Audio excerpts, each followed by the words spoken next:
All right. Hello, everybody.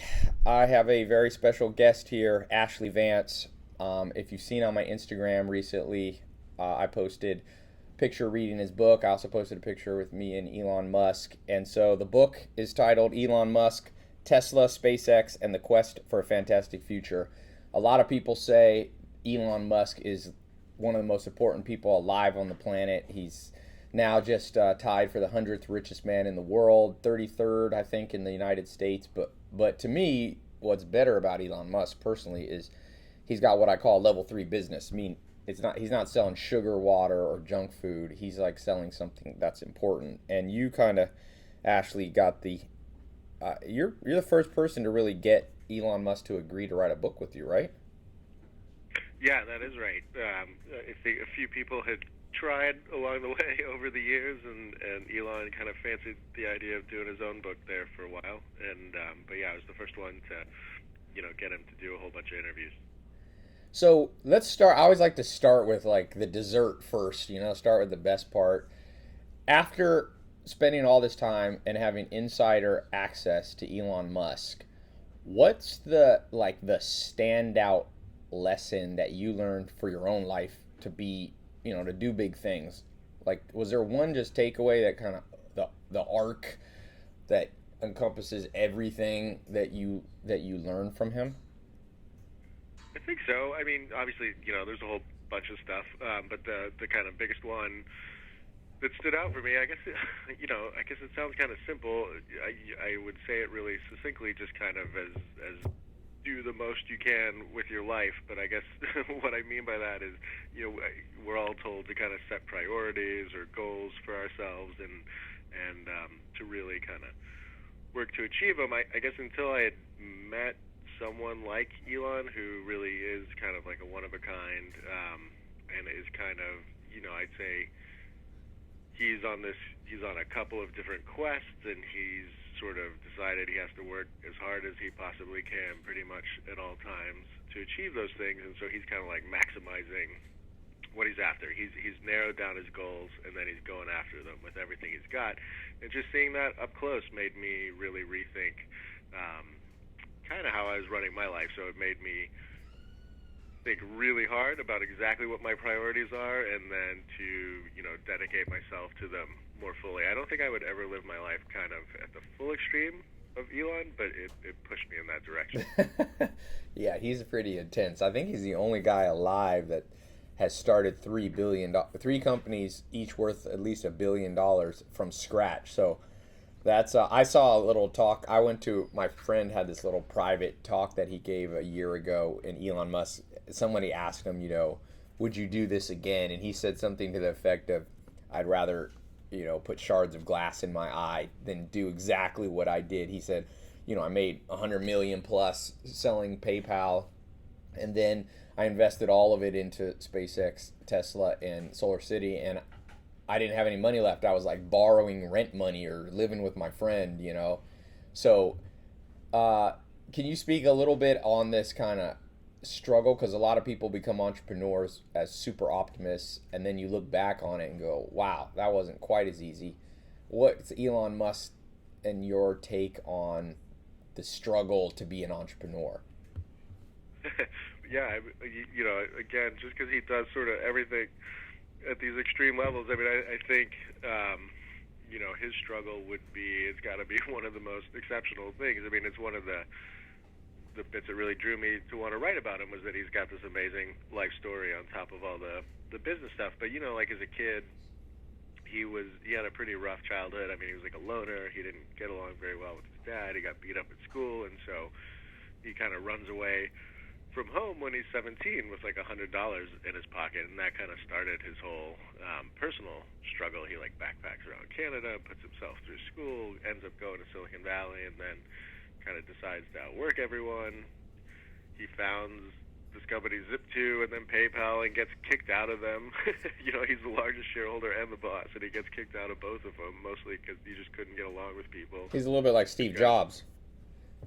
Yeah, and then and he really was kind of like learning on the job, and he had to sort of to fix things in his personality. So he's going through the whole struggle of building a company from scratch, and then at the same time he's going through the struggle of how do I make my personality, which is this very big, forceful, intense personality, sort of fit in with other people. How do I kind of become a leader of people?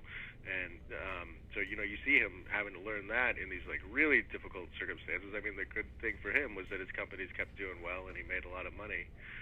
And then to the point that you were talking about in his story, I mean, like in 2008, his entire life collapses on a scale that like I don't think most people will ever experience. He's got Tesla and SpaceX are both basically bankrupt, and then he's getting a divorce, and his ex-wife is blogging about the divorce in the press. And so, if you're looking for like examples, I mean, the way he basically survived that is that he just stayed super rational during all that as best as he could. I mean, he would just make these very practical decisions about kind of what can I do today to keep these companies alive. And he just kept buying himself more time doing that, and it paid off in the end. Yeah. Well, we could talk a lot about this struggle thing, but it kind of leads me to this next. When I think of Elon Musk, I think of a contradiction because, for the most part, there's that Confucius saying, "The man who chases two rabbits catches none." And so there's a part of me that says this guy, he broke the rule. Like, he focused on all this different stuff, and he's been somewhat, very successful. But then there's another part of me that goes, really, I can't remember if I read it in your book or if I read it just in an article where he said this is all part of one master plan that he's had, and the companies are related. SpaceX, Tesla, and Solar City are obviously related to human survival. We got to survive by having alternate forms of energy. We have to survive maybe by having alternate forms of living not on planet Earth. So do you think, how do you see that? Like, how does he stay focused yet do these different things and juggle these different things? A little bit like Richard Branson at Virgin. It is tricky. Yeah, so the last chapter of my book is like the unified field theory of Elon Musk. Yes. And so it goes into kind of how the companies fit in technologically together, how they fit in sort of philosophically, how they sort of like help him in these very practical ways, kind of politically and monetarily and all that. So I do think there's all this overlap. I think ultimately SpaceX is his baby, and this idea of starting a colony on Mars is like his life's purpose. I think if he had to like pick one company and pick one thing that he could do, that is what it is.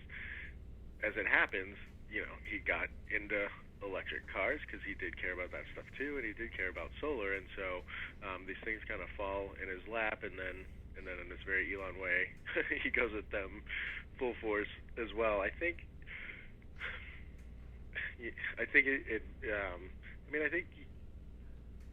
most people would burn out doing this, and I think he does get sort of close to that. I don't know how long he can kind of sustain this, but did you see some of that where he's like, hey, I might have bitten off more than I can chew, even though he's a supercharged guy? Do you see him running right at the edge? Yeah, he's definitely running right at the edge. I don't think he would ever audibly say, I bit off more than I could chew, because I think Elon's ego is that, he can tackle anything. But we would have these dinners. I mean, he would come and, some of them he looked fine, and then some of them it was like, it struck me as like a guy who had just run a marathon or something like that. This kind of really, these bags under your eyes and just this kind of sallow look in your face. And it was not that he had run a marathon. It was, he'd just been up for days on end. He kind of pushes himself to the very limits. You sort of have to, because neither SpaceX nor Tesla is, there's like a crisis happening at both companies all the time that he has to deal with. So he never really gets a break. Yeah, one of my mentors, Alan Nation, said, Ty, you got to make a change when the first thought that happens when you wake up is, what crisis is going to happen today? And so it sounds like Elon Musk might be able to go, what 2 crises are going to happen today? Or maybe even 3.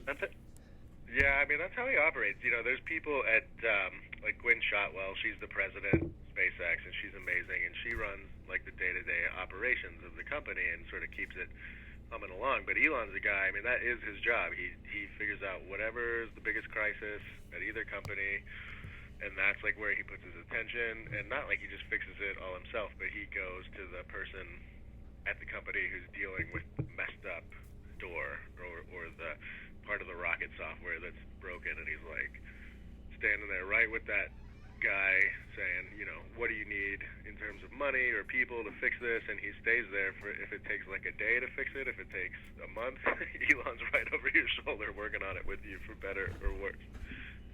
What do you think?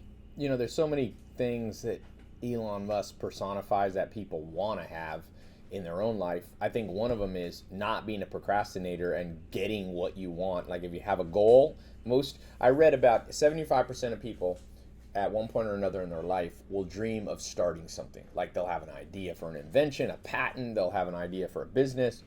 But we know that the amount of people that actually try is much lower than 75%, and the amount of people that actually succeed is even lower.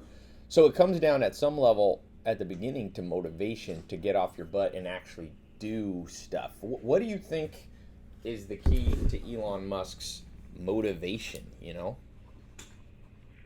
Yeah, he's a tricky one because it seems to come from a weird place. I mean, he has this, like when he talks about, I want to start a colony on Mars because the human species may face some sort of threat that we don't know about, and it just makes sense to have a backup plan. Like, I think other people, half the people think that's crazy, half the people are like, okay, I can kind of see that.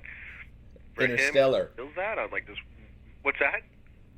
It's like the movie Interstellar that just came out last year. Well, yeah, totally. And then, I mean, like he feels this on this deep emotional level. I mean, that's when like he would get tears in his eyes when he was talking to me, and so like as far as his motivation goes, it comes from this weird place of like, I mean, it's basically I have to do this for the human species, and so I do think some people think this is nuts, and then for some people it kind of works. I mean, it's been cool to see on Twitter people who have read the book have totally come away and been just like you said. It's like I want to get off my butt and go do something. And I do think when you sort of see the example of what Elon did, I mean, it's kind of amazing, but it's also all he did was just like sit down and decide to do something, and he's done that 4 or 5 times, and that's all it took.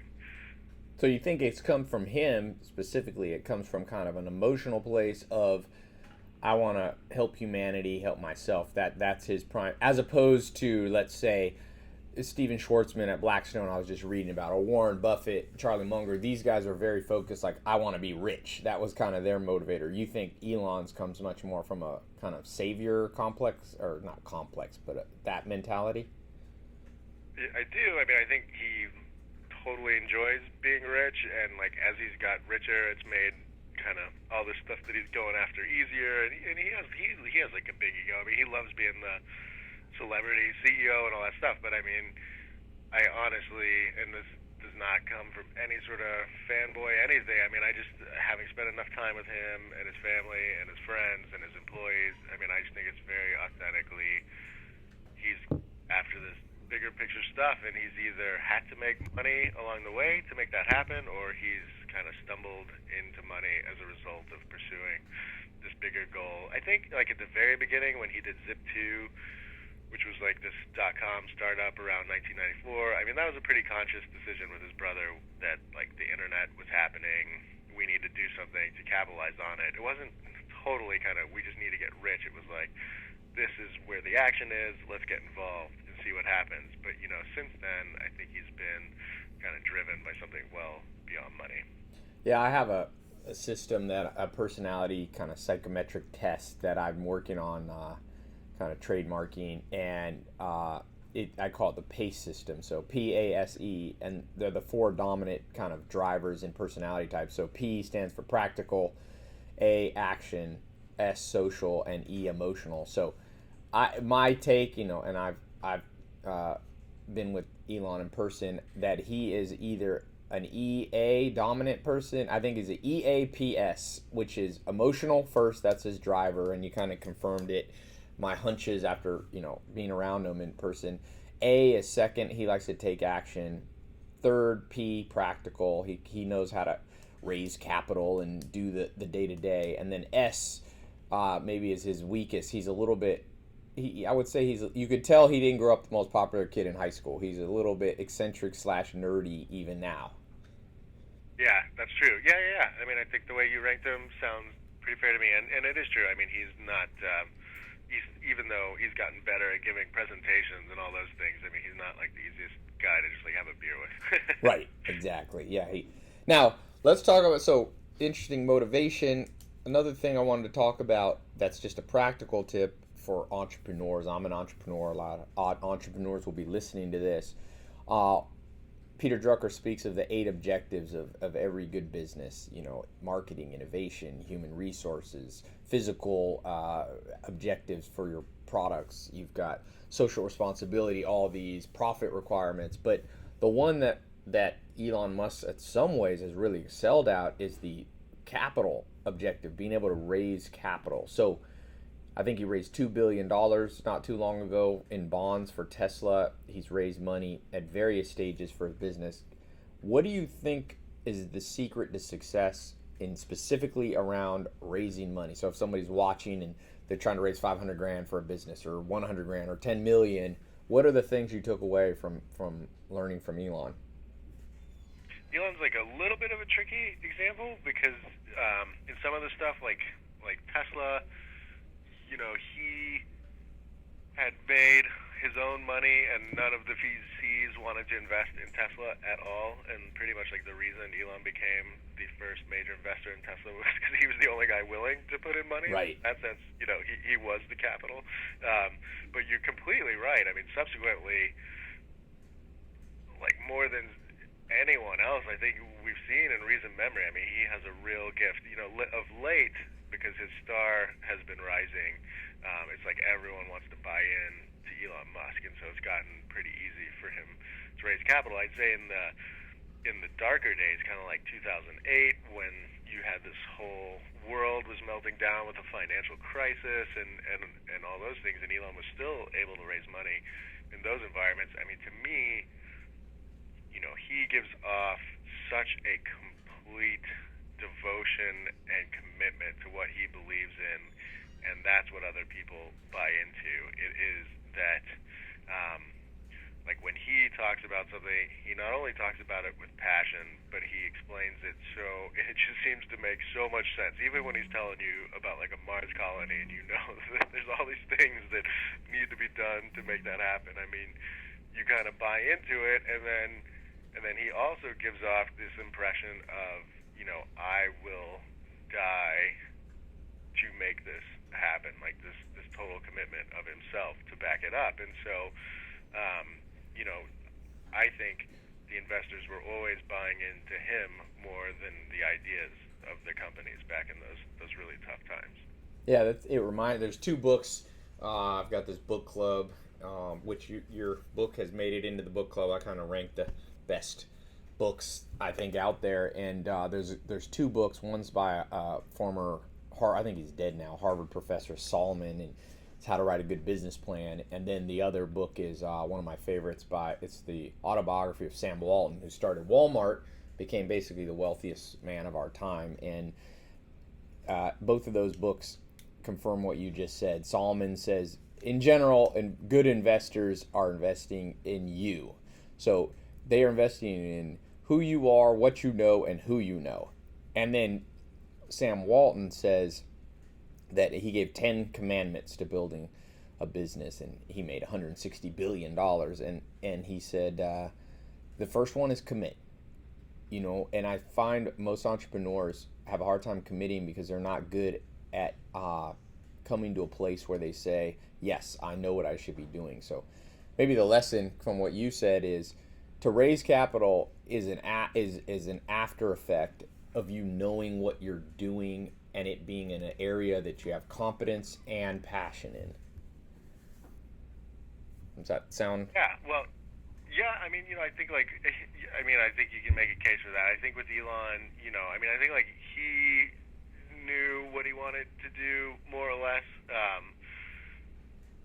in some cases with something like SpaceX, I mean, it's kind of changed over time. You know, he like went into that thinking he'd be kind of like the Southwest of space, and they would just assemble things, and then from other made by other companies, and then over time he's like, no, the only way we can really get this cheap enough is if we make it all entirely ourselves, which is like a huge shift. I mean, then you've got to get all these manufacturing plants and everything. So Elon, he flies by the seat of his pants a little bit, but I mean, to your point, you know, he's kind of got this belief that he can kind of achieve whatever he sets his mind to behind it, and he has this bigger goal that he's shooting for. And you know, there's this guy Steve Jurvetson, who's a venture capitalist at Draper Fisher Jurvetson, and he's invested in all of Elon's companies and has probably made the most money off of Elon besides Elon. And you know, I've talked to him. He's in the book a whole bunch. I mean, that's completely what he says is pretty much like Elon could have come to them with just about anything, and they would invest in it just because they know he'll pull something off at the end.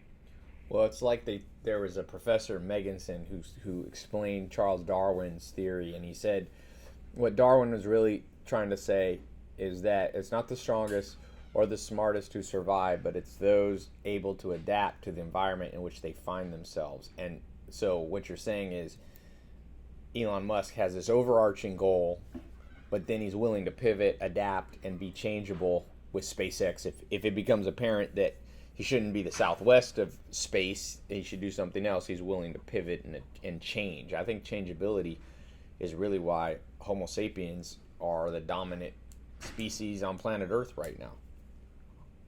Yeah, I mean, I think he does. You know, like with something like Tesla, it's funny because there were moments in time where the company thought about, okay, maybe we should make a hybrid car and put in, you know, a gas engine alongside the electric stuff to recharge. Take advantage of, like, obviously the fuel network and all that stuff when you need it in emergencies. And then Elon and the head of technology, J.B. Strobel, sat down and like, no, you know, look, I mean, if we do that, we do a compromise. What we have to do is stick with our guns and this idea that we're going to make the best all-electric car from the ground up. So they had kind of this guiding principle that they never were willing to waver from. But you know, bringing that to fruition required, I don't know if it's pivot is the right word, but yeah, lots of different thinking around how to solve problems and being flexible and figuring out how to make money off this thing. Now let's go here to a subject that's interesting to me whenever I meet these powerful people or interact. You know, what's the dark side that you're like, my lesson from these dark sides of Elon Musk is I don't ever want to have this in my life, even if I could be a billionaire. They're just something I don't want. What'd you learn there? Not necessarily trying to throw Elon under the bus, but just, you know, your take on. There's always, Abraham Lincoln said, I learn from everybody I meet, but sometimes it's what not to do, right? It's not always what to do. Yeah.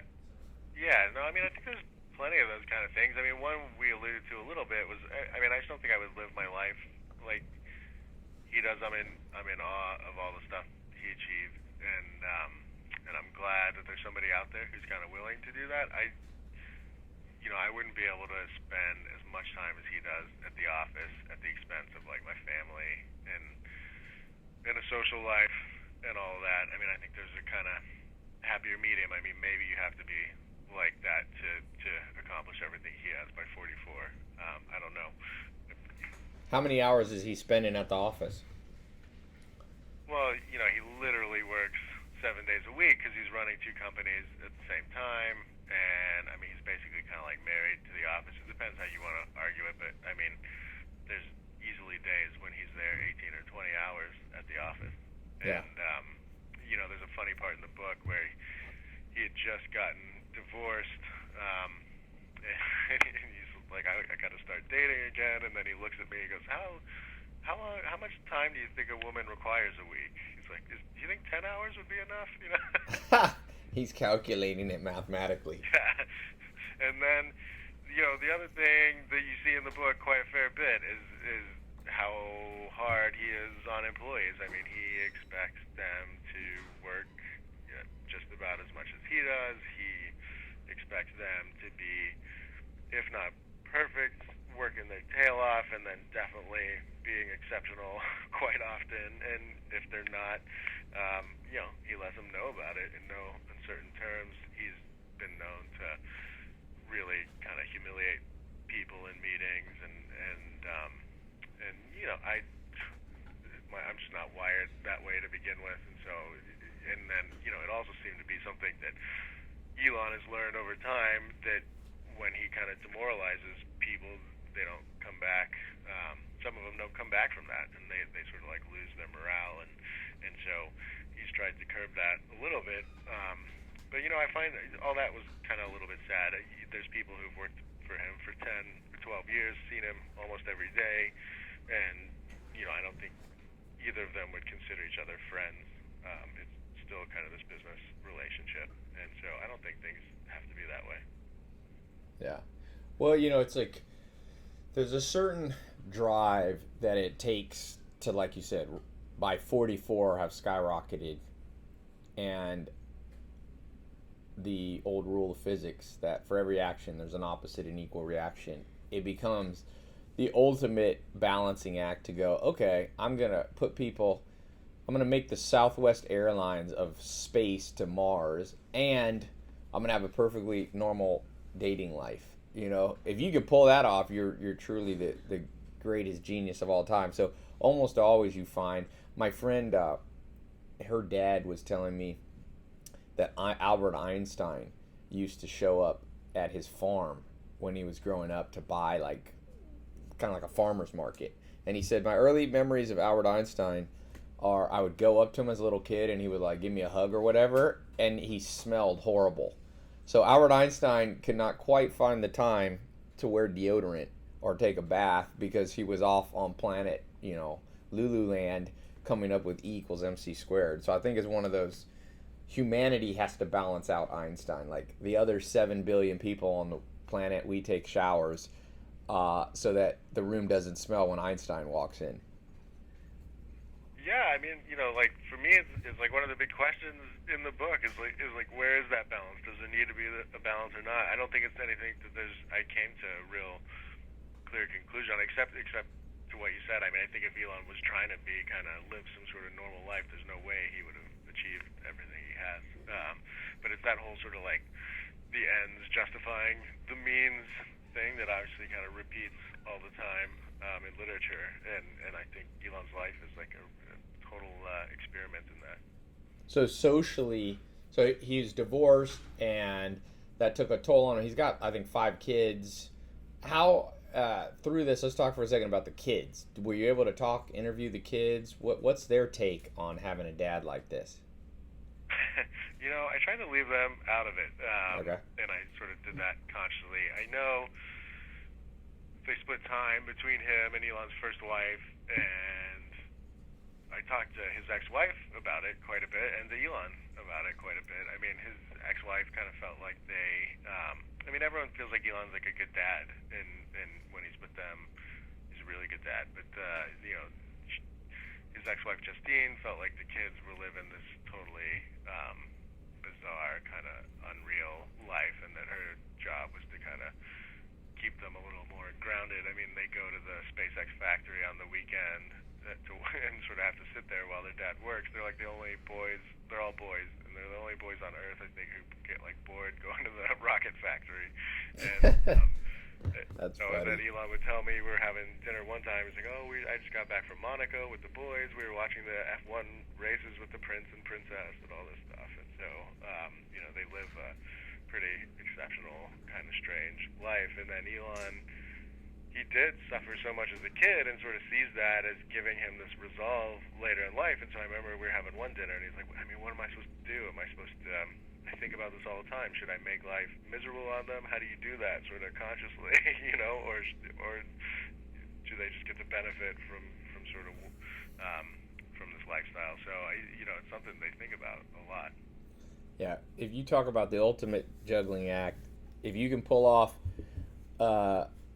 starting $3 billion companies from scratch, healthy marriage, or good dating life, and amazing kids, we might have to give this guy a Nobel Prize or something like that.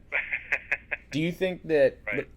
his intellect, how my experience with high level people is it almost always there's an interesting book out, New York Times bestseller. I think it's called Willpower, and it starts by saying if you correlate success with factors that people have, is it because you're tall? Is it because where you're born? Is it good looking? Is it intelligence? Is it being born into a rich family? They found two factors most important or most predictive of your success. One is just raw intellect, and number two is willpower. So willpower is obviously an all-encompassing word. So maybe we can break those down. Elon Musk, what was your impression of his intellect, just raw computing power? Yeah, I mean, there's no question in my mind, that he's exceptionally gifted. As a kid, he was just this unbelievably precocious reader who was able to recall facts of what he'd read, in an almost kind of disturbing way to the other kids around him. It's kind of funny because he disturbing didn't do that well. What's that in a disturbing way? Well, sort of like a know-it-all kind of. Right. I remember his mom was saying they were like sitting at the dinner table one day, and his sister said something about how far the moon was away from the Earth, and Elon was like, "No, that's wrong," and he recited it to the exact foot, a number of feet that the moon was from the Earth. He was always sort of doing this know-it-all thing to the kids around him, but it was funny because like in school he didn't do like poorly, but he didn't do that well. Everyone I interviewed from his grade school days was like he was like the least exceptional boy, and then Elon sort of chalks that up to he just didn't really kind of put in the effort, and I think that's probably true because then by the time college rolls around, he goes to Queens in Canada and then UPenn, and then he starts being the top of the class and kind of blowing everyone away. And then today, I mean, he does, like, honestly, he does astrophysics stuff in his head, and I mean, he knows a lot about a lot of stuff. He's very smart. Yeah, one thing that I heard him say, somebody asked, how'd you learn how to run a space company? You didn't go to school for that. And he said, I read a lot. And I'm a big proponent of books. Did you talk at all with him on or see his reading appetite for books and knowledge? His reading appetite is like off the charts. I mean, he, like when he was a kid, he read through everything he was interested in at the local library, and then he would do the same thing at the bookstore. I mean, his brother said, he would read one or two books a day growing up, but it's probably the thing he's like most famous for growing up and that most people commented on. He would like go over for dinner at somebody's house, or their family would, and all the kids would run off and play, and Elon would always go find the owner of the house's library and just sit down on the floor and start reading. Well, that's what I tell people. I tell them I did a TEDx talk, and it's about why I read a book a day, and I always tell people in my research, almost every person, very very few exceptions, that does big things read, because reading cuts the learning curve. Because as Warren Buffett says, humans only learn from mistakes, but they don't have to be yours. So a book is a way to absorb other people's mistakes, and the reward for it is at 44, like Elon Musk, you can have done what most people wouldn't do in 4,000 years of life. So it's this learning curve cut. So that's interesting. Books. I'm glad always to hear my pet theories get confirmed by other people. So thank you for that. We didn't pre-rehearse that. Next thing. So he's got the intellect, and we alluded to this a little bit earlier, but willpower. This is still, we talk about his motivation being this wanting to save the world. Did you see like this raw, almost scary ability to just focus down and say, I will get this done? You said maybe he was willing to die for something. Can you speak on like just this raw, procrastinating, crushing willpower? Yeah, well, I mean, that may be his greatest strength. I mean, it is sort of like an amalgam of all these things you're talking about, where you have to have the intellect, and you got to be able to do some marketing, and you got to be able to raise money. But I mean, without Elon's willpower, none of these companies would be around today, because all of them had these moments where they were basically on death's door, and it was only kind of Elon's belief and willingness to just keep going, that they are still around today. And I think it was also people kind of seeing what Elon was willing to do that set this like example for them to follow. I mean, like in 2008 during Tesla's really, really dark times, you've got Elon who's just there nonstop. He'll come in on the weekends and he puts a desk right in the middle of the factory floor and never says anything to anyone. I mean, the message is really clear. Like, you should be here on the weekends. The suppliers that the company deals with, who are never used to dealing with people on the weekends, start getting calls directly from Elon, and now they know they have to work on the weekends too. and I mean, it's really, whatever crisis is happening, he does something kind of like that to deal with it and pulls them through. I mean, to me, I've met a lot of smart people, so Elon's smart. There's a lot of really smart people. To me, his willpower was what set him apart from anyone else I've ever met. Yeah, I think I heard Elon Musk say, if you work 100 hours a week when everybody else works 40 hours a week, you'll accomplish in 3 months what takes most people a year or whatever. And I think that that's hard math to argue. It's basically true as long as you can be productive at 100 hours. What about? Yeah, I think. Oh, go ahead. I think most people would. I think most people would sort of have trouble to keep going. He's oddly. He has like the stamina to sort of back it up, and so that's been a real gift for him. Do you think he sleeps on average how many hours? Well, he says he sleeps like 4 or 5 hours, and I think that's probably true. He would like knock off, sending emails at like 12 or 1 and sort of kick back up again around 5. I mean, if he sleeps 4 or 5 hours, it's like right on the nose, and then he's back to it. No naps? Not that I know of. I mean, we'd meet for dinner at 9 o'clock at night, and then we'd talk for 3 or 4 hours, and so it'd be around midnight, and we'd stop, and then I'd be going home, and we'd go in Silicon Valley. He'd get like back on his jet and fly to LA and be doing email that whole time. I mean, and then it never seemed like there was room for naps in the middle of all this stuff he's got going on. So you got access, by the way, if you're chiming in here, Elon Musk, I'm the book Tesla, SpaceX, and the Quest for a Fantastic Future by Ashlee Vance. Amazing book here with Ashlee Vance. And so how many hours did you end up spending with him in person to pull this book off? It was like, we had sort of like 30 hours of just face-to-face interviews, and then I would do stuff like going to Tesla and walking around the design studio with them and hanging out at the SpaceX factory. We went to like movie premieres and things like that. And so it's quite a bit of time. I mean, some of the interviews would be like 3, 4, 5 hours long, and I was just like thrilled to sort of get that chance. What about diet and exercise? What'd you see that he does? What does he eat? What'd you say? He's got people, not his strong suits really. He's got people that bring him food and everything, and it's all like, okay. I mean, there's nothing.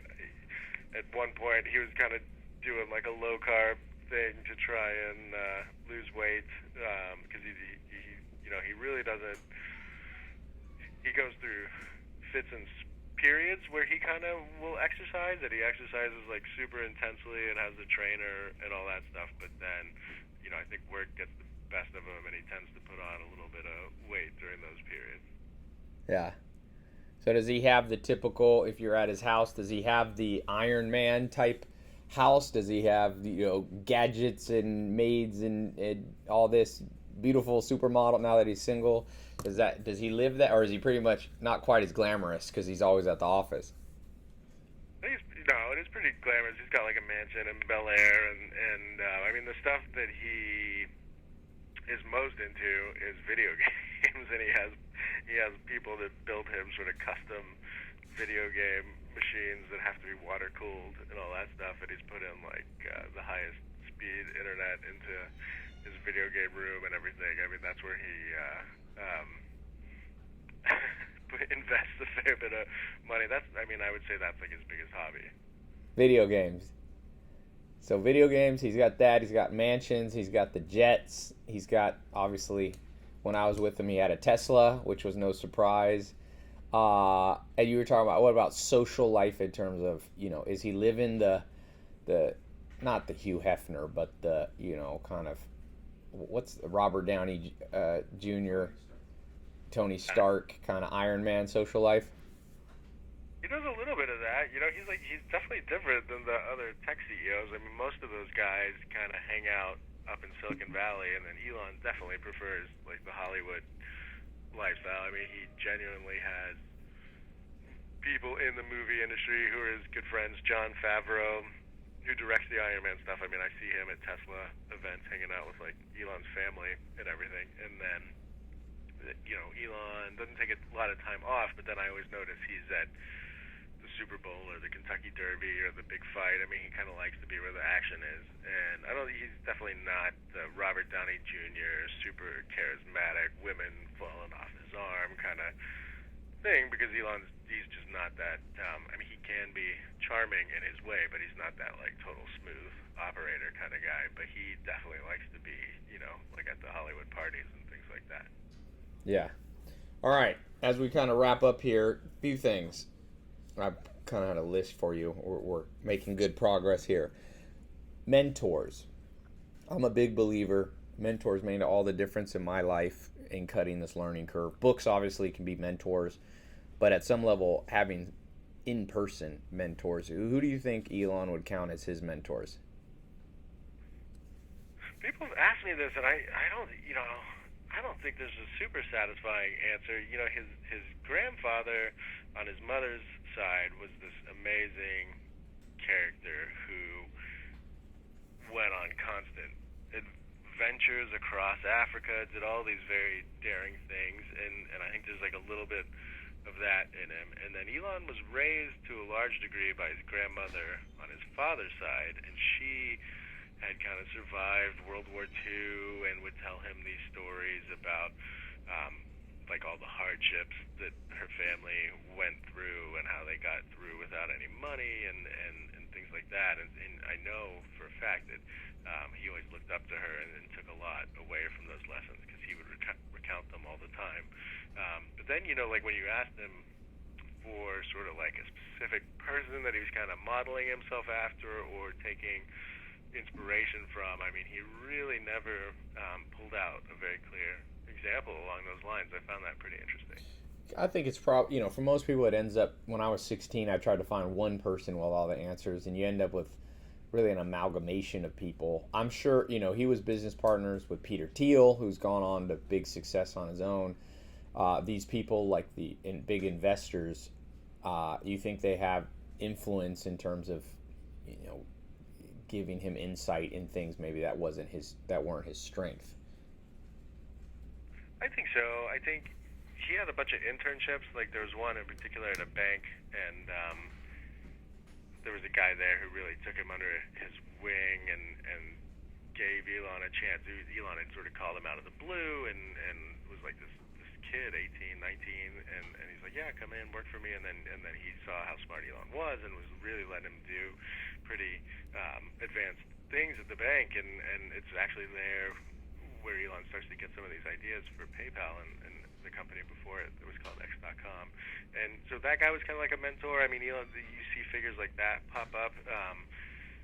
The ones that he worked with, the investors and Peter Thiel, I mean, I think they taught Elon that he had to kind of temper his the full forcefulness of his personality a bit if he was going to be a good leader of people. Right. You must be able to win friends and influence people. So, yeah. Best story. It could be a story out of rising from the ashes in dark times. It could be a funny story, maybe even a story that you didn't put in the book. What's your favorite story as we kind of close here? I mean, the favorite long story in the book is kind of how SpaceX comes to be, and you have it's this incredible tale of 300 or 400 really young, smart engineers who the company was basically birthed on this island called Kwajalein in the Pacific, which they were kind of exiled to because no one else would let them launch rockets from their launch pads. And Is that a real country they found that had sovereign rights or something? it's an island. It's part of the Marshall Islands, and the U.S. has used it for years to test our missiles. We can Okay. sort of like blow them up out there and let them fall into the ocean. And so there was like a military presence there, and they said, okay, SpaceX, you can come fly, and so you've got these guys that live there for 2 years, and they've never really built a rocket from scratch before, and then you've got this guy in Elon who's flying out there on his jet and coming by to check everything out, and just all the adventures they went on. It was kind of like Gilligan's Island of space, of rocketry, and they would send up the rockets, and they would blow up over their head and come crashing back down to Earth. They had to build their own like dormitories and plumbing and all this stuff. So just a real adventure. And then eventually they succeed, and it's this amazing moment. And it's basically like Elon's last dollar is the rocket that succeeds, and then NASA ends up having faith in the company after that and gives them a bunch of money, and it's been this huge success story ever since. So I don't know. I think just I can only get into a little bit of it here, but I mean that grand tale of how SpaceX came to be is kind of my favorite. Yeah, it's like it's one of those triumphs of creativity meets willpower meets a little good luck. You can get those three together, you have a recipe for success. So, last question, then we'll close up here. If you had one thing to say, and it's just similar to the first question I asked you, but one like super practical thing. It can be as practical as eat broccoli. The super practical takeaway you learned from spending in-person time with Elon on his jet, in person at Hollywood premieres, from writing this book. What is that ultimate, just practical? Do this, and you're gonna live a better life. You're gonna find the good life a little bit quicker, a little bit higher quality. I guess the one thing that I took away that I've tried to employ practically is, and it is simple. I mean, it's something you hear all the time, but anyway, this is what I took away: is don't take no for an answer and believe in yourself. And I mean, I think that's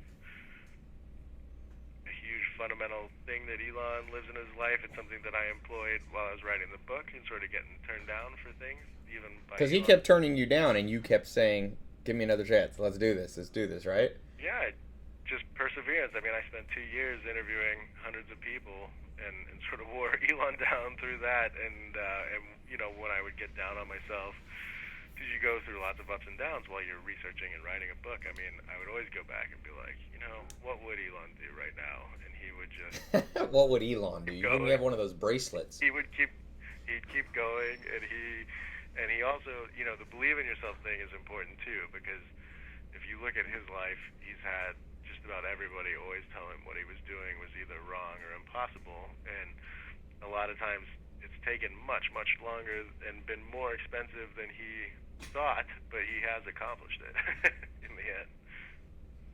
Okay, one quick thing. Bonus question, because I remember a bonus question I must get your opinion on here for my own sanity. The balance between focus and doing lots of stuff. What's the takeaway? Is it possible? Is it a mistake? Is it a flaw? And he's just so good he can do it? Because most entrepreneurs, all of us, we get a little distracted, do a little bit too much. Do you think there is a way to pull off this multiple stuff, or do you think at the end of the day, SpaceX is the main one, and he really wishes he could just focus on one thing? No, I mean, I came away thinking focus is important. I think even though he's running two companies at one time, he's very focused on them in the particular moment. I think if he had his druthers, if he could, he would just do SpaceX, and I think it does tear him apart that he has to spend so much energy on two things. But I think being like totally scattered is a mistake, and that even from the outside it looks like he's doing all these things at once, which he is on a meta level, on closer down, he is dead set focused on particular problems at any given time. So, and you said 2 companies. You mean 3? Because is he pretty involved in Solar City, or not quite as much there? Definitely not as much. He's chairman, and his cousins run it, and he helped come up with the idea for it. But he's not. It's not at all sort of this like day-to-day struggle like it is with Tesla and SpaceX. I mean, he's much less involved with Solar City. Awesome. Well, Ashlee, thanks so much. Everybody listening, it's a definite recommendation from me without any hesitation. And you have here on the back of the book Richard Branson recommending the book. That's a pretty good recommendation. You've got Craig Venter, so you got a pretty good endorsement. So I have a hard copy of the book. Now if you go on Amazon, a lot of times you can get a hard copy for not too much more. And check out the book. It's called Elon Musk, Tesla, SpaceX, and the Quest for a Fantastic Future. Ashlee, this was awesome, and I appreciate you taking the time. Thanks so much for having me. It was a lot of fun. I appreciate it. Awesome. All right. Talk soon.